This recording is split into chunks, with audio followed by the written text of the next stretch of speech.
I am dealing with cases right now where crew have gone over 7 months without being paid any wages. The master on one vessel needed also urgent medical attention. He was under pressure by the company to keep quiet. Hi there, and welcome to Voices from the Institute for Human Rights and Business, also known as IHRB. I am Deborah Sago, and in this podcast, you'll hear from people working to make respect for human rights part of everyday business. You just heard from Nathan Smith, an inspector from the International Transport Workers Federation. You'll also hear from Mark Dickinson, General Secretary of Nautilus International, which is another union representing seafarers. In this episode, Mark and Nathan will tell you about some of the grave risks that seafarers face at the moment, including the phenomenon of dark fleets. The dark fleet describes cargo ships operating below the radar, usually transporting sanctioned goods. Seafarers on board vessels like these are working in dangerous environments with little protection and few rights. With the conflict in the Middle East increasing the pressure on global shipping routes, we find out more about the conditions seafarers are facing thanks to my colleague Francesca Fairbairn. Francesca's been looking into this and she's with you now. So Francesca, why did you want to speak to Mark and Nathan about this? So both Mark and Nathan have worked for unions representing seafarers and have many decades of experience between them. Mark Dickinson is the soon-to-be outgoing General Secretary of Nautilus International, which is a big seafarers union. He was involved in the writing of the Maritime Labour Convention, and he sits on the tripartite committee, which negotiates updates to the Maritime Labour Convention. Nathan works for the International Transport Workers Federation in their ITF inspectorate. And he does on-the-ground work, inspecting ships and speaking to seafarers day in, day out. So they provide a really good balance and perspective between them. Thank you, Francesca. Let's hear your conversation with Mark Dickinson now. So I wonder if you could tell me, Mark, there seem to be two colliding crises facing seafarers at the moment. I mean, aside from the other entrenched issues that we talk about in other podcasts and in other work that we do at IHRB, the two big crises facing seafarers right now is the persistent rise of the dark fleet and the current conflict in the Middle East, and in particular for seafarers, the Strait of Hormuz. So firstly, perhaps you can tell me a little bit more about dark fleets and the risks that they pose to seafarers in particular. So dark fleet is a fairly new reference to a persistent problem that's existed in the shipping industry for the decades. Sometimes it's referred to as the shadow fleet, but actually I think it's just straightforward the existence of flags of convenience and the lack of enforcement and adherence to the United Nations Convention on Law of the Sea. Two particular articles, Article 91 on nationality of ships and Article 94 regarding duties of a flag state, are the two key areas that are basically not enforced. And because they're not enforced, we've reached a situation in 2026 where probably something in the region of 52% of the global fleet is registered in flags of convenience. In fact, 3 flags of convenience together represent 42% of the world fleet: Liberia, Panama, and the Marshall Islands. And those registers do not enforce the genuine link, and they don't have, therefore, the ability to exercise effective control. So with that being the sort of predominant business model in the shipping industry, it's been allowed to dominate.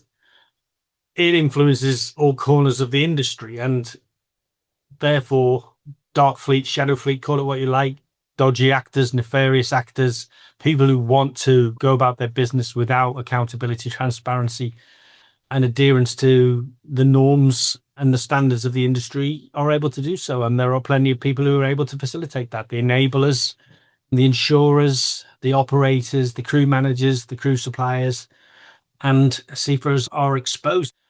I would just say, I think Panama, Marshall Islands, Liberia, those 3 that were mentioned, they have all signed the Maritime Labour Convention, and they do adhere to that to a greater or lesser degree. Just to explain, flags of convenience, or open registries, as the International Chamber of Shipping calls them, the system of flag states is such that even if you're, let's say, for example, a Swiss ship owner, you could choose to flag your ship under a different country's flag. Now, there could be many reasons for that, but one of the reasons, and the reasons why they're called flags of convenience, is that the flag that's on the ship, it's that country's laws that apply to that ship. And it could be that you might choose to flag your ship under a state where there are lower labour or environmental standards, which might be financially beneficial to you. Those aren't the only reasons for flagging under a different state than the beneficial owner, but those are the ones that are most concerning. There are good, there are bad, and there are awful. I'm fulsome in my praise when anyone steps up and says, well, we'll sign this and we'll sign that and we'll apply those standards. But I think fundamentally, it's frustrating when you hear people say, oh, the Shadow Fleet, Dark Fleet, as if it's a new phenomenon that just arose when Russia decided it needed to move its oil around because it was being sanctioned by the USA and others.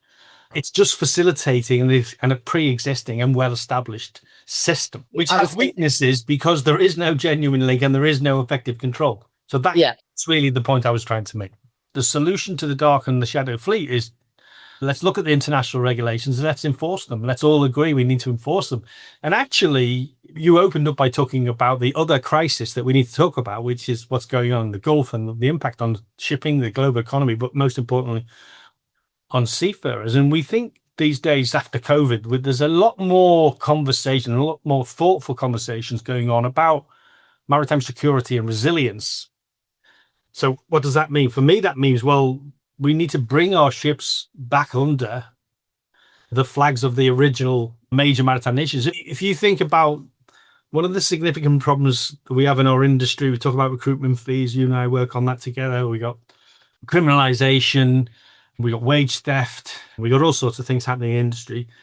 When you think about the challenges that seafarers and those like myself who and others, many others like Nathan and others who are in the business of supporting them, defending them, protecting them, getting justice for them, we look at what's laid out in front of us and we say, right, the major flags are Panama, Liberia, Marshall Islands, and a bunch of others, right?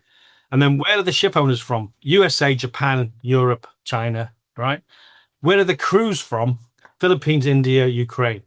Now, you don't have to be Sherlock Holmes to know that straight away you've got a miasma of jurisdictions that you've got to then address and say, where do we get justice for? Do I go to the Philippines? A conveniently opaque system. So, you know, this is our industry, but it's got problems and we can't solve these problems unless we're honest about where the solutions lie. If you don't start with what are the rules of the game and are they being enforced?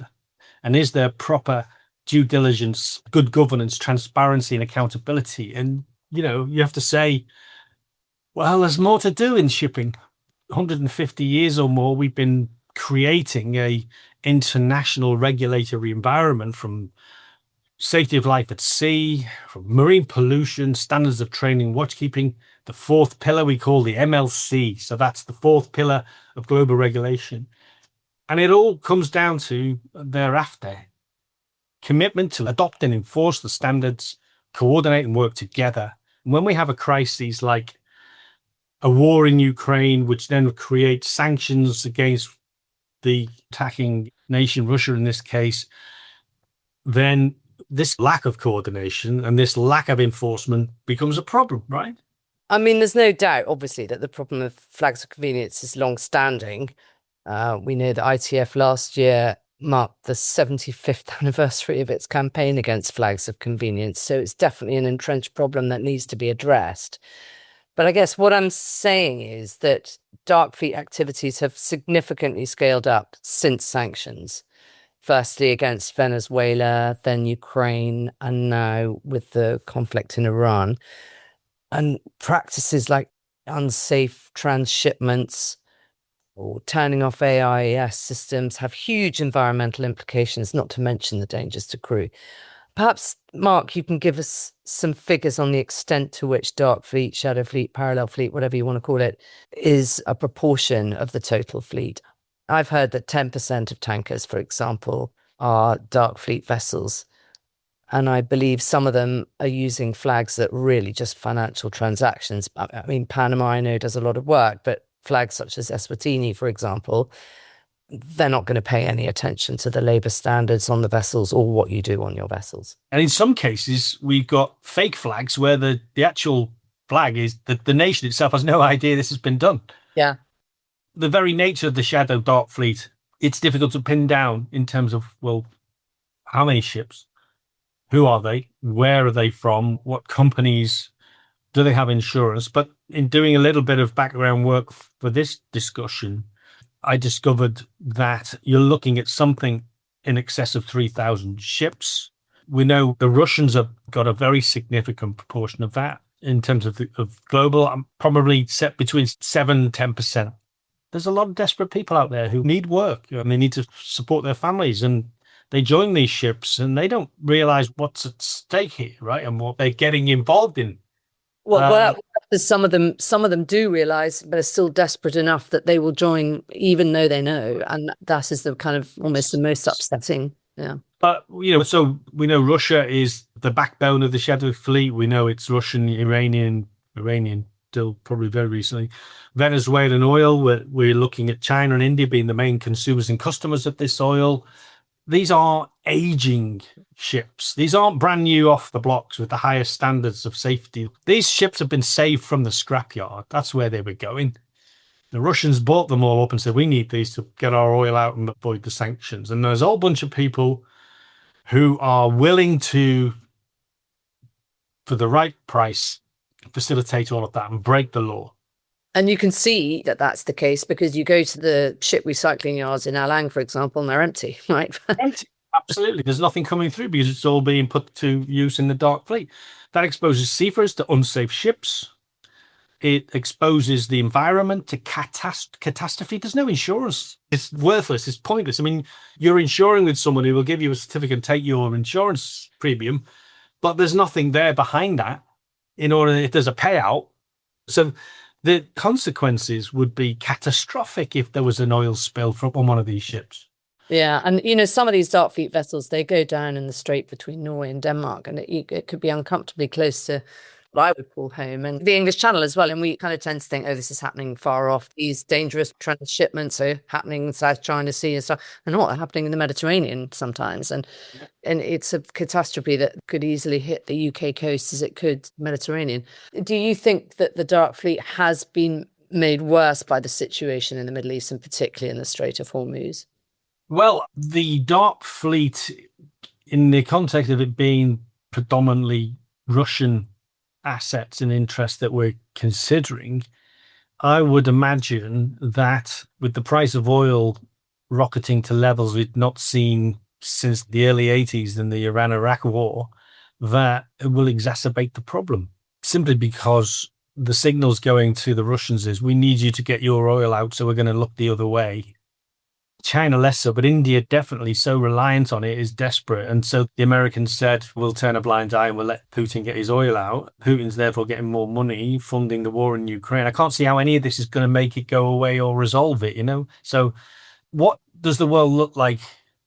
This ceasefire holds, the issue between Israel, USA and Iran is resolved and there's a deal. Freedom of navigation is guaranteed. Then the tension turns back to the war in Ukraine. Who can tell? And certainly beyond my pay grade or my area of expertise, but it does not feel right now that the world that we are in a place where we can feel safer. I'm not surprised when you said that the IMO, possibly distracted. I mean, there seems these days that like the number of storms that rage across our country because of climate change, global heating, it seems crises just seem to come by more frequently now than they ever did. I mean, my worry is, and I said this in a podcast in February last year, actually, is that even if the war in Ukraine ends, the conflict in Iran ends, and sanctions are lifted all over the world, one worries that these unethical, corrupt, criminal people who become involved in the dark fleet, they've got a taste for the money that can be made. And so therefore the problem remains entrenched beyond sanctions. All I would say is I'm a very optimistic person by nature. And the very fact that we're having this conversation, that a lot of people are having this conversation, and the very fact that a day doesn't go by now where shipping isn't in the news gives me hope.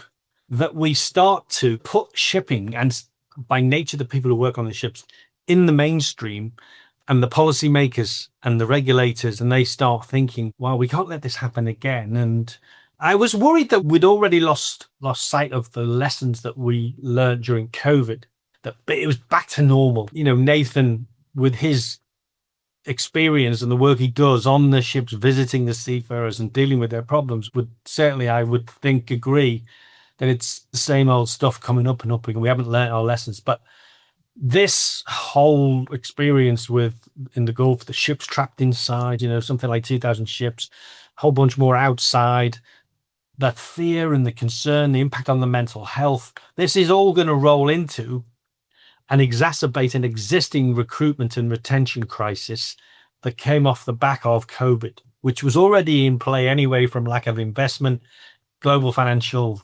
crisis 2008, 2009. It all rolls on and suddenly, boom. And there will need to be a reaction. There will need to be a correction. There will need to be investment.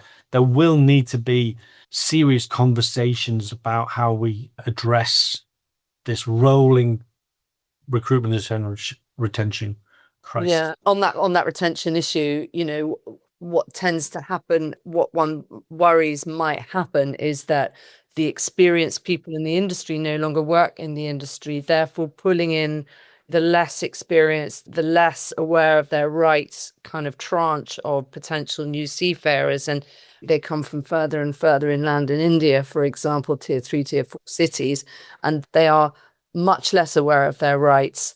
They might never have seen the sea. They don't know about the Maritime Labour Convention, therefore creating a snowball effect of even more vulnerable people being attracted into the profession.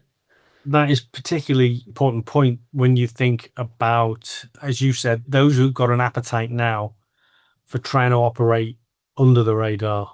They've seen they can get away with it. But that just means that we have to redouble our efforts to stop that. Education is part of the answer.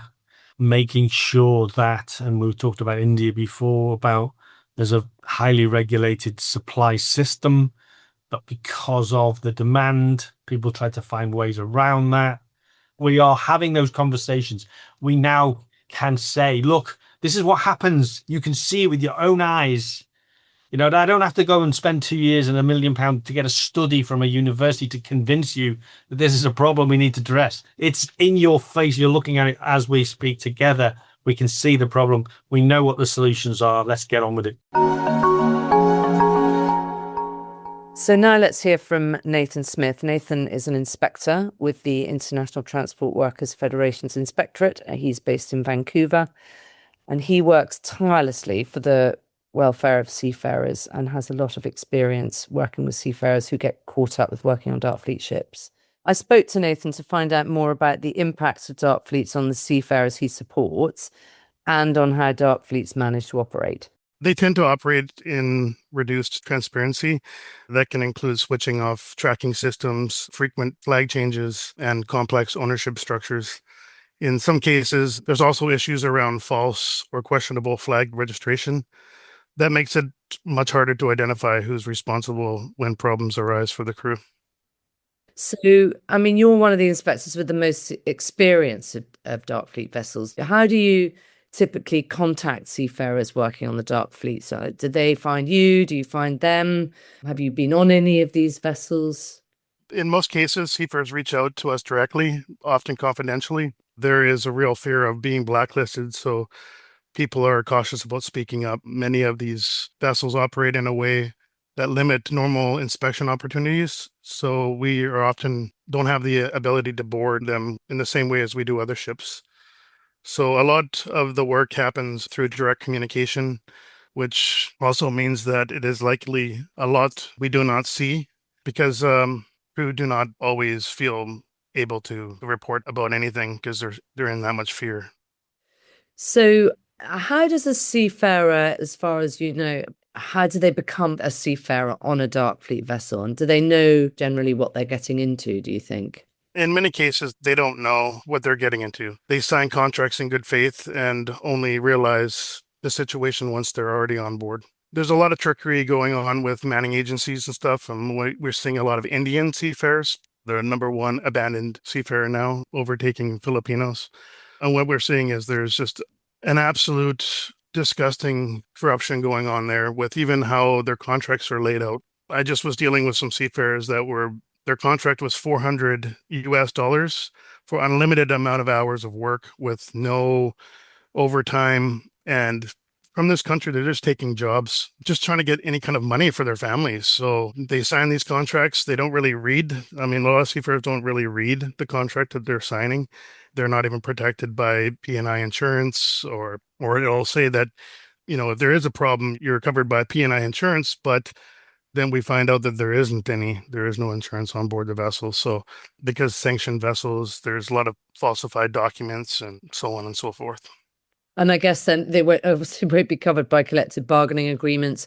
It's interesting that you say that Indian seafarers are now the number one nationality for abandoned crew. And we're in conversation with the Indian Directorate General of Shipping to try and address this widespread corruption amongst the crewing agency industry in India. And I guess this oversupply of potential new seafarers who often have no idea about their rights or the Maritime Labour Convention. They come from inside the country. They may not have seen the sea, and they're very vulnerable to exploitation. They may have signed one contract, as you say, and then get something else when they're on board. They may also have paid a huge recruitment fee for a job that ends up being on a dark fleet vessel. Yeah, and it's illegal to charge placement fees as per the Maritime Labour Convention. And the thing is that India is a signatory to the MLC, so there has to be greater regulatory oversight over all this stuff, right? And putting pressure on these manning agents that have PSL numbers that are registered with the DG of Shipping. And yeah, something has to be done there for sure. Very much so. I mean, in terms of the seafarers that you've spoken to or had communications with on these vessels, what are some of the more concerning stories that you've heard? I mean, have you seen modern slavery, for example? I am dealing with cases right now where crew have gone over 7 months without being paid any wages. The master on one vessel needed also urgent medical attention, and he was under pressure by the company to keep quiet. He didn't really know his options and found out about the ITF, so he reached out to us. And in that situation, there was also issues about, when I got involved, how the payment was actually going to be handled, because the P&I insurance didn't want to actually take responsibility for it because there was some gap in the dates when the certificate was valid. They wanted to pay a portion of it because they didn't have P&I insurance after a certain date. And it was kind of a messy situation. At the end of the day, we got them paid, but there was some negotiation at the end because the company didn't want to deal with anything. They wanted to keep hidden because these companies are hidden in so many different ways, registered underneath a country that they're not actually in. And so they figured that they could escape me. The vessel was in China, so we got the Chinese authorities involved. But unfortunately, when I'm getting authorities involved, they keep quiet on responses with me, which doesn't make me happy. But at the end of the day, I find out from seafarers that they do get involved and say, well, we have a complaint underneath our system, so you need to resolve this. And that usually helps once they're in a port or near a port or in anchorage. These are not isolated. We're seeing similar situations on other vessels. Yeah. What can the industry do? What can government representatives do? You mentioned one there, port state authorities coming in and looking at these vessels or sorting out what's going on board as soon as they come within their jurisdiction. I can mention some other things that companies do in terms of, ship owners should make sure that they're not selling their old vessels into shadow fleet activity, which I think is probably happening at the moment because there's very few oil tankers going to be recycled, and one fears that they're going into the dark fleet.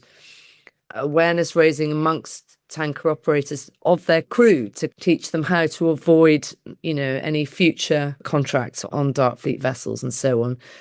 And, maritime leaders, you touched on how ships are flagged, and maritime leaders should, really use their influence to discourage open registry flag states from flagging risky vessels or vessels that look like they could be heading into or carrying sanctioned cargo.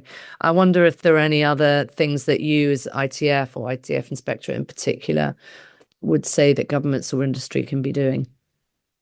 What I'm finding a lot of in my cases is that the authorities are usually sometimes even already aware And if they're going into port, because these sanctioned vessels are often never going into a port, they're doing ship-to-ship transfers, which is unsafe, and these illegal operations outside of any kind of government. But when they're near a government, a lot of times they go, well, we can't do anything. They're too far away from us.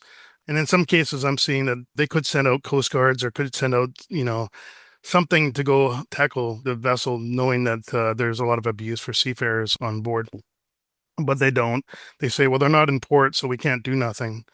When they are in port, sometimes these countries want the oil, they want the LNG. So if they go quiet or they're in the shadow fleet, unless somebody is squawking or saying something like I am, they're not really actually going to do anything until I put the spotlight on the vessel and what's happening on board the vessel, and then they go do something. So there is a lot that governments can do. I mean, our work as an ITF inspector is putting a spotlight on the issue for the crew welfare. So once we do that, I do have good results. I mean, when I'm dealing with these cases, I am getting results. It continues after I'm not involved. The crew are not speaking to me. I don't know what's going on in the vessel. So if I put it up on the ILO abandonment list, once the seafarer who I'm dealing with or the crew that I'm dealing with is already resolved, then it gets taken down. But that ship is still, part of the shadow fleet. I know that those problems still happen. Sometimes they just switch flags, they just switch ownership very easily to switch everything. So they're still operating underneath the same conditions, and we're seeing unbelievable conditions like no food. The living conditions are just crazy. No electricity because they don't have any fuel, or always unpaid wages. They're not getting paid on time. Almost every single case that I deal with. So I mean, I guess in terms of the cargo itself, I don't know how this works, and perhaps you can help me here, but I kind of assume that there's some almost laundering process that goes on with the oil. So eventually it must end up on a legitimate vessel with a reputable shipping company. So perhaps these companies need to do good due diligence on the provenance of their cargo. Would that be right? exactly. Yeah, absolutely. And all the cases that I'm dealing with are usually, illicit Iranian oil or Russian oil. That is the thing, is when they're doing the ship to ship transfers, there has to be I don't know. I don't know what the answer is because they are working in the shadows, but I know that Lloyd's List, they do, good tracking system, and just like watching the vessels. If I know about a vessel, I'm watching it on track. I'm seeing if there's other vessels trying to or taking the products and stuff. And a lot of times I also have the seafarers telling me on board, but it's difficult because a lot of times they don't have Wi-Fi. They're using their own data. They sometimes have these cards that run out, and then the conversation goes blank for a very long time because they don't ever get to land to get more phone cards and stuff like that. That's another thing that's required under the Maritime Labour Convention as amended, right? Is that they should have Wi-Fi access. Yeah, but the company knows they don't want seafarers reaching out to anyone, and they try to limit that anyone can actually fight for their rights in any kind of way, right? So taking away the Wi-Fi is one of those things. When they don't see land and they don't have anything, like what we're saying is like these ship to ship transfers are dangerous. So there is injuries that happen, sometimes even death, and they're not reported, or these seafarers are not getting medical attention when they need it. So, in a lot of the cases, I'm asking for medical logs. I'm asking for if anyone's injured or needs medical help. And then I put pressure on that end because it's never the case. They try to hide that. They don't care about the seafarer if they die or if they have permanent injuries for the rest of their life. And if they don't have P&I insurance and all that stuff, it's like good luck to you when we do repatriate you. So yeah, it's pretty sickening what we see on these sanctioned vessels. Let's talk about crew numbers, because even with legitimate, ethical, good practice shipping companies, crewing numbers are very, very low, aren't they? I mean, even on ships that are well maintained, where safety is good, the crew numbers are low enough to push the crew to the absolute limits of what they can reasonably work. So if it's a dark fleet vessel and people have been taken off that because they need to be repatriated, for example, then those numbers are horribly low for the people who remain. It's getting lower and lower and lower. And the thing is, it's coming from these flag states. That's why we say flag of convenience. We are flag of convenience inspectors, right? So these flags, they help industry. They help the bad things that are happening in this industry. Like I'm always seeing on board inspections, even here in Canada, is the crew are just exhausted, fatigued. They can barely even stand up on their own feet, never mind, and injuries they're happening quite often. And I'm always seeing companies trying to hide these injuries and stuff too on board and tell them to go in their room and don't show your face and don't want to get them on land for medical attention. Awful. And I think Winwood AI, I don't know if you know, I think they do quite a lot of work in tracing vessels that switch off their AIS and then sort of try and track where they're going and when they come back within radar.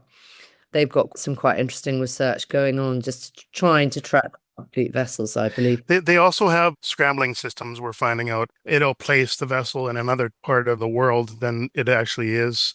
They can manipulate all that, right? So there was some photographic and video evidence we received that shows these scrambling systems, this technology that they have that can make it even harder to track and know where they are. And of course, while they've got their AIS switched off, they are invisible also to other vessels. So, the potential for collision and perhaps environmental catastrophe is very much there. And one doesn't want to wait for that to happen in order for the IMO, the industry, to really address this issue of the dark fleet. Thank you so much, Nathan. Keep up the good work and look after yourself. Thank you. Yeah, definitely. I have good mentors and a good support system for myself because I do feel for the seafarers. I feel for their families. I feel for them, and that's why I take this stuff so seriously, and why the seafarers contact me a lot, because they know that I'm going to help them, do everything I possibly can to help them. It's so important to hear about the conditions that seafarers are facing right now. Thanks to Francesca, Mark, and Nathan for the insights on this issue. And thank you for listening to this episode of Voices, which is brought to you from the Institute for Human Rights in Business. Until next time, be sure to share and follow this podcast, that way you will never miss an episode. And if you'd like to find out more about the work that we do at IHRB, then head to ihrb.org.